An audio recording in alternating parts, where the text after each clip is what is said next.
Police continue to search for an SUV belonging to a man found murdered on Tuesday. It's a story that hits home for us here at NBC Action News tonight. The victim, Nick Dutcher, was our evening assignment editor and a friend to many. Marissa Cleaver has more on the homicide investigation. For more than a year, 30-year-old Nick Dutcher worked with us here in the NBC Action newsroom. He was last seen Monday at work. His shift ended at 11 p.m., but he stayed late before he left.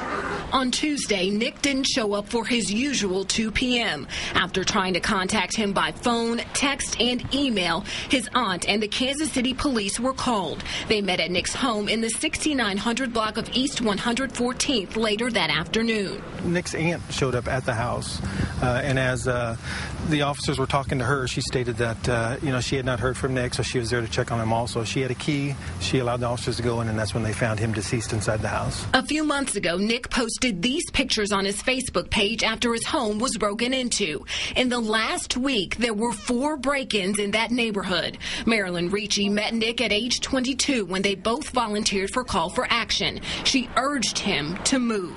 I understand why he didn't want to move. That was his grandparents' house, and then his mother's house, and then, that's the only place he'd ever lived. Nick recently put the house up for sale as he pursued his dream of moving to Florida. Tonight, police still aren't releasing a cause of death and are looking for his SUV. In Kansas City, Marissa Cleaver, NBC Action News. Well, Nick made so many of us smile here every day, and tonight we'll tell you more about him and how he lived his life with such passion. That's coming up at 6 o'clock. Now, in the meantime, police need your help in solving this case. They're still looking for Nick's car. It is a gray 2009 Ford Escape like this one you see here.